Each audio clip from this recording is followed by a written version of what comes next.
Cancer దినోత్సవాన్ని పురస్కరించుకుని cancer మీద, అది కూడా సర్వైకల్ క్యాన్సర్ మీదన ఎలాంటి తప్పు జరిగింది, ఇదే ఎందుకు పట్టించుకోవట్లేదు, మనం ప్రజల్ని అవేర్నెస్ చేయడం కోసమే నేను చచ్చిపోయినట్టు నాటకం ఆడానంటూ పూనం పాండే ప్రకటించడం సంచలనమైంది. అయితే ఇప్పుడు పూనం పాండేకి సంబంధించినటువంటి ఇష్యూ సర్వైకల్ క్యాన్సర్ గురించి చర్చ మాత్రం జరిగింది నిజంగానే. అయితే దీని వెనకాల కార్పొరేట్ శక్తుల డ్రామా ఉంది అంటున్నారు ప్రముఖ విద్యావేత్త వాసిరెడ్డి అమర్నాథ్ గారు.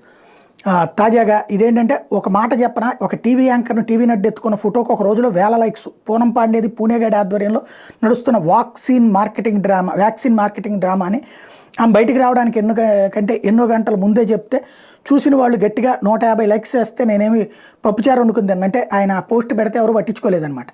నాకు వచ్చింది ఏమీ లేదు, జనాల ఆలోచన ఎలా ఉంది అని. జనాలు ఎలా ఉన్నారు కాబట్టి ఎవడికాడు దోచేస్తున్నారు, మోసాలకు అంతు లేదు. సర్వికల్ క్యాన్సర్ అనే ఒక్క టాపిక్ని 2 రోజులు తవ్వితే బంగాళాఖాతం ఒడ్డునున్న ఇసుకంత చెత్త బయటపడింది. సిలికాన్ ముట్టు పరికరాలు, దాన్ని ఉపయోగించే విధానం తెలియని మహిళలు, ముట్టు ప్యాడ్స్లో క్యాన్సర్ కారక రసాయనాలతో చేసిన జెల్లు, గర్భం రాకుండా తినే మాత్రలు, ఇది కాకుండా మద్యం, లేత వయసు సంభోగాలు, అబార్షన్లు, వీటి గురించి ఎవరు మాట్లాడరు. చెబితే ముట్టుబట్టల బిజినెస్ వాడు ఊరుకోడు. పూనమ్మ కాల్ డేటా తెస్తే మరణం డ్రామా వెనక పూణేగాడి ప్రమేయం ఎంత ఉందో తెలుసుకోవడం పోలీసులకు చిటికలో పని. అలా చేయమని ఎవరు అడగరు. పోనీలో ఏదో పబ్లిసిటీ స్టెండ్ చేసింది, అయినా సర్వికల్ క్యాన్సర్ గురించి జనాల చైతన్యం వచ్చిందని సర్దుకుంటున్నారు.